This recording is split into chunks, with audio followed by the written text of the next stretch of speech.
Hi everyone, welcome to another new blog. সবাই আশা করছি খুব খুব খুব ভালো আছো। আমিও কিন্তু খুব ভালো আছি।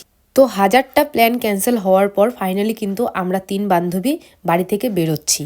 তাও এটা হচ্ছে কারণ আমাকে ইউনিভার্সিটি থেকে ফোন করেছিল, বলেছিল যে অ্যাসাইনমেন্ট দিবে, সেই কারণে যাওয়ার জন্য। তো এই সুযোগে কিন্তু আলিপুরে ডুয়ার্স মেলা চলছে, সেখান থেকেই ঘুরে আসবো এটাই আমরা ভেবেছি। তো সেই কারণেই সকাল সকাল আজকে রেডি হয়ে বেরিয়ে পড়লাম। আর আগের দিন যখন ডুয়ার্স মেলায় গিয়েছিলাম তখন প্রচন্ড ঠান্ডা ছিল, আর আজকে ছিল প্রচন্ড পরিমাণে রোদ। এখন আমি আমার বান্ধবীর বাড়িতে আসলাম কারণ আমি ওকে ডেকে নিয়ে তারপর একেবারে যাব। আর এই বান্ধবীকে তো তোমরা আগেও আমার অনেক ব্লগে দেখেছো, কারণ আমি আগে ওদের বাড়িতে এসেছি আর ভিডিও করেছিলাম। আর ও কিন্তু প্রত্যেক দিন রেডি হয়ে রাস্তায় দাঁড়িয়ে আমাকে কল করতেই থাকে, কিন্তু আজকে হঠাৎ করে আমাদের বের হওয়ার আগেই ওদের বাড়িতে লোক এসে পড়েছিল, তাই ওর একটু আজকে দেরি হয়ে গেছে। যাই হোক, ওর হয়ে গেছে, এখন আমরা বেরিয়ে পড়বো। আর ওদের বাড়িটা কিন্তু একদমই রাস্তার পাশেই, তো ওদের বাড়ির সামন থেকেই আমরা গাড়িতে উঠবো, মানে অটোতে উঠবো আর কি। কারণ আমরা আলিপুরে গেলে আমরা যখন বান্ধবীরা মিলে যাই তখন আমরা অটোতে করেই যাই, কারণ আমাদের বড় গাড়িতে যেতে ভালো লাগে না, কারণ এত ভিড় থাকে, একটা সিটে 4-5 জন করে বসায়। তার জন্য আমরা গেলে অটোতেই যাই, অটোতে নিঃশ্বাস নেওয়া যায় আর কি। আর ওদিক দিয়ে আলিপুরে গেলে কিন্তু এইদিকে রাস্তাটাও খুব খারাপ, সেই কারণেই কিন্তু আমরা আরও যাই না। আর আমি আর আমার বান্ধবী কিন্তু এখানে অটোর জন্য ওয়েট করছিলাম, আর ওইদিকে দেখো অটো চলেও এসেছে, এই অটোতে করেই কিন্তু এখন আমরা যাব। আর আরেকটু এগিয়েই কিন্তু আমাদের আরও একটা বান্ধবী আমাদের জন্য ওয়েট করছে। ওদের বাড়িটা হচ্ছে লালপুল, ওদের বাড়ি জায়গাটার নাম। এই যে আমরা চলেও এসেছি লালপুলে।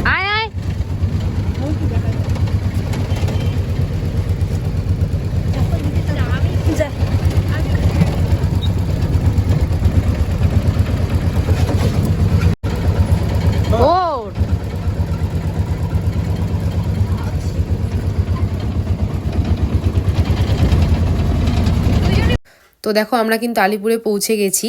আর আজকে আলিপুরে যা রোদ ছিল, একদম গরমের দিনের মতো রোদ ছিল, দেখে মনেই হচ্ছিল না যে এটা শীতকাল। তো তারপর প্রথমেই গাড়ি থেকে নেমে আমরা টোটো করে যাব কিন্তু আমাদের কলেজে।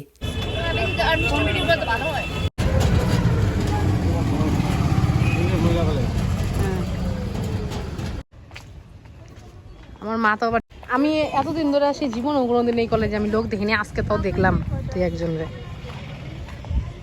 যাই।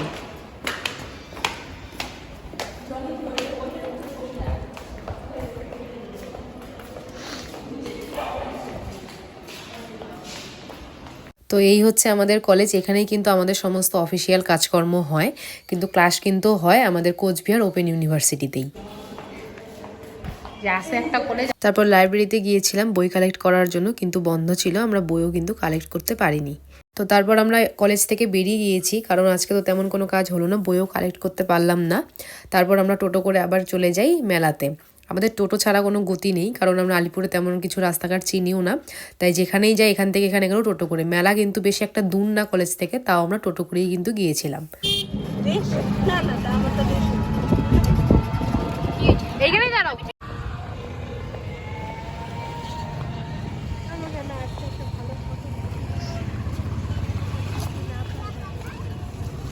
তারপর আমি এখান থেকে কিন্তু সবার জন্য টিকিট কেটে নিয়েছিলাম, কারণ টিকিট ছাড়া তো মেলায় ঢুকতে দেবে না। আর দিনের বেলা হলেও কিন্তু মেলায় টিকিট কেটেই ঢুকতে হয়। ওদিন তো দিনের বেলায় আসি, কিন্তু রোদ ছিল না। আয় আয় আয়। আগের দিনের তুলনায় কিন্তু আজকে অনেক বেশি দোকান ছিল। আজকে গিয়ে আমি আরও অনেক নতুন নতুন দোকান দেখেছি, আর আজকে অনেক বেশি লোকজনও কিন্তু ছিল। আর এই দোকানটাতে খুব সুন্দর সুন্দর পাটের জিনিস এসেছিল, আমিও কিন্তু 1-2 জিনিস এখান থেকে কিনেছি। এরপর ঢুকবো আমরা মেলার ভেতর, আর এখানেও একটা স্টেজ। কেন ডুয়ার্স মেলা এত আলাদা আলাদা স্টেজ বানায় আমি তো জানি না। আর আগের দিন মেলাতে গিয়ে কিন্তু আমি অনেক জিনিস কিনে এনেছি, কিন্তু আজকেও গিয়ে আমার যা দেখছিলাম মোটামুটি তাই পছন্দ হয়ে যাচ্ছিল। আর ওরা কিনছিল, ওদেরটা দেখে কিন্তু আমারও নিতে ইচ্ছে হচ্ছিল অনেক কিছুই। আর এখানে অনেক সুন্দর সুন্দর চাবি রিং এসেছিল, কিন্তু একটা বিরাট কোহলির চাবি রিং দেখেছিলাম, কিন্তু পছন্দ হয়নি, পরে নিইনি। তারপর আমাদের ঘোরাঘুরি শেষ, বাইরে এসে দেখি একটাও খাওয়ার দোকান খোলেনি, তো কি আর করা যাবে। তারপর এখান থেকে ফুচকা খেয়ে আমরা মেলা থেকে বেরিয়ে যাই।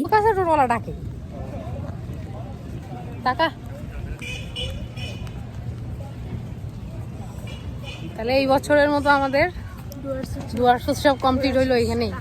হ্যাঁ, সামনের বছর কি আমরা আবার আসবো, নাকি তোরা বিয়ে করে যাবি না? দেখা যাক কি হয়। বলতেছিস, আমি কিন্তু এগুলো সব ব্লগে দিব, আর আমার ব্লগ কিন্তু সবাই দেখে। আর ঘুরতে ঘুরতে কিন্তু আমাদের অনেকটা লেট হয়ে গিয়েছিল, আর খিদেও পেয়ে গিয়েছিল, তাই এখন কিন্তু আমরা যাব কিছু খাওয়া দাওয়া করার জন্য। তো আমরা গিয়েছিলাম কিন্তু ও তো বুঝাইতে অ্যামিনিয়াতে নিয়ে বিরিয়ানি আসা খেতে, হচ্ছে কারণ কাছাকাছি আর ছোটো মোটো দোকান আর ভালো খাবারের মধ্যে কিন্তু অ্যামিনিয়ার বিরিয়ানিটাই বেস্ট আর কি, আমাদের সবারই ভালো লাগে, তাই ওখানেই গিয়েছিলাম। আর সত্যি সেদিন বিরিয়ানিটা দারুণ টেস্ট ছিল আর একদম গরম গরম ছিল, আর সব কটারই এমন খিদে পেয়েছিল, মুখচুক দেখেই বুঝতে পারছো, একদম দেওয়ার সঙ্গে সঙ্গে ফিনিশ। বল বল বল।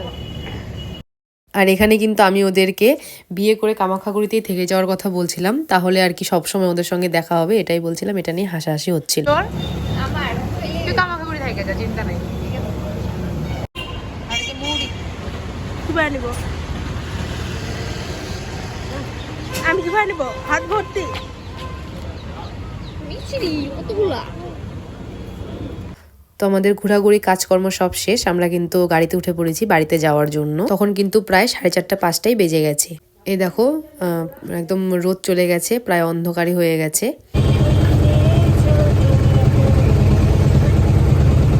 তো যে জায়গা থেকে গিয়েছিলাম সেই জায়গায় আবার পৌঁছে গেছি, মানে লালপুলে পৌঁছে গেছি আমরা। এখন কিন্তু আমাদের এক বান্ধবী এখানে নেমে যাবে। বিদায় বান্ধবী, আবার দেখা হবে বুধবারে। টাটা, পয়সা দে। বাজারে নামাই দিয়ে আসি।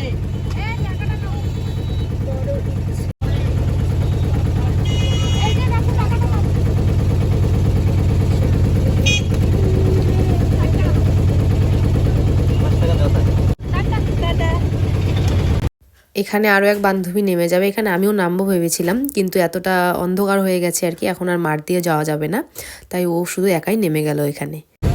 আমারটাও দিয়ে দিবি তুই।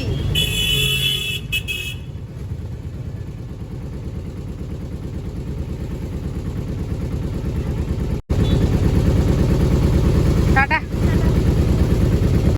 তো কিছুটা এগিয়ে কিন্তু আমারও স্টপেজ এসে গেছে, এবার এখানে আমিও নেমে যাব, মানে হরিবাড়িতে। তো গাড়ি থেকে নেমে কিন্তু আমাকে কিছুটা দূর বাড়িতে হেঁটে যেতে হয়, কারণ আমাদের রোড থেকে বাড়িটা একটু ভেতরে। তো আজকের দিনটা তো আমার বান্ধবীদের সঙ্গে বেশ মজা করে কাটলো। আর আজকের ভিডিওটা এই পর্যন্তই ছিল, যারা দেখছো একটা করে সাবস্ক্রাইব করে দিও, ভালো লাগলে লাইক করে দিও। Thanks for watching, by.